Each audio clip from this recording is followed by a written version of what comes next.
Saudara-saudari yang terkasih dalam Yesus Kristus, kita tentu ada yang tahu tentang Pekan Doa Sedunia dan ada yang belum tahu. Mulai dari tanggal 18 hingga 25 Januari 2023, Pekan Doa untuk Persatuan Umat Kristiani dirayakan. Itu adalah tindakan ekumenis, di mana umat Kristiani dari seluruh dunia yang berasal dari berbagai tradisi dan pengakuan berkumpul secara rohani dalam doa untuk kesatuan gereja. Pada tahun 1908, Oktav untuk Persatuan Gereja secara resmi diprakarsai oleh Uskup Paul Watson di Graymore, New York. Kemudian diadakan setiap tahun antara Pesta Tahta Santo Petrus dan Pesta Pertobatan Santo Paulus. Di bumi bagian selatan, di mana Januari adalah musim liburan, gereja-gereja merayakan Pekan Doa pada tanggal lain, misalnya pada saat Pentakosta, seperti yang disarankan oleh Gerakan Iman dan Konstitusi pada tahun 1926. Berbuat baik, mencari keadilan adalah tema Pekan Doa kali ini di tahun 2023 yang dipilih oleh kelompok lokal Amerika Serikat yang diselenggarakan oleh Dewan Gereja Minnesota yang menyiapkan subsidi untuk animasi pada minggu ini. Komisi Internasional ditunjuk untuk mempromosikan persatuan Kristen dan oleh Komisi Iman dan Konstitusi bertemu dengan delegasi dari Dewan Gereja Minnesota di Beauce, Swiss pada tanggal 19 sampai 23 September 2021 lalu. Tantangan kenabian juga berlaku bagi kita dewasa ini. Bagaimana kita bisa menghayati kesatuan kita sebagai orang Kristen untuk menghadapi kejahatan dan ketidakadilan di zaman kita? Bagaimana kita bisa terlibat dalam dialog dan tumbuh dalam kesadaran bersama, pemahaman, dan berbagi pengalaman hidup? Doa kita dan perjumpaan kita yang menyentuh hati memiliki kekuatan untuk mengubah kita sebagai individu dan sebagai komunitas.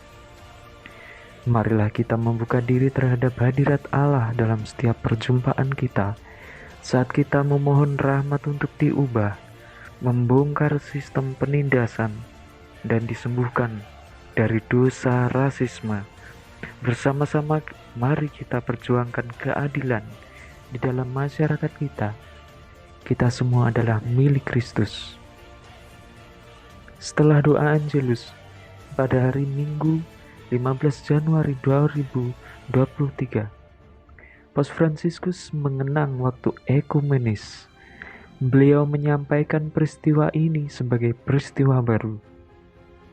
Beliau berkata, "Kita bersyukur kepada Tuhan yang dengan setia dan sabar membimbing umat-Nya menuju persekutuan penuh.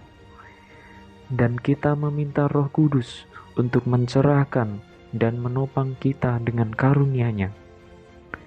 Jalan persatuan Kristiani dan jalan pertobatan sinode gereja saling terkait. Oleh karena itu, saya mengambil kesempatan ini untuk mengumumkan bahwa doa ekumenis akan diadakan di lapangan Santo Petrus pada hari Sabtu tanggal 30 September, di mana kita akan mempercayakan kepada Tuhan sinode para uskup. Bagi kaum muda yang akan datang ke doa tersebut, akan ada acara khusus sepanjang akhir pekan itu yang diselenggarakan oleh komunitas Taizé. Mulai sekarang, saya mengundang saudara dan saudari dari semua denominasi Kristen untuk berpartisipasi dalam pertemuan umat Allah ini. Pada tanggal 25 Januari 2023, pada akhir minggu umat Kristiani, Bapak Suci akan mendoakan ibadat sore kedua di Basilika Santo Paulus di luar tembok rumah. Selain itu, Paus Fransiskus, Uskup Agung Canterbury, dan moderator Majelis Umum Gereja Skotlandia akan melakukan ziarah ekumenis untuk perdamaian di Sudan Selatan dari 3 sampai 5 Februari 2023. Maka saudara-saudari yang terkasih dalam Yesus Kristus, bagaimana kita merefleksikan kejahatan dan ketidakadilan? Sikap hidup manusia selalu dikungkung kejahatan.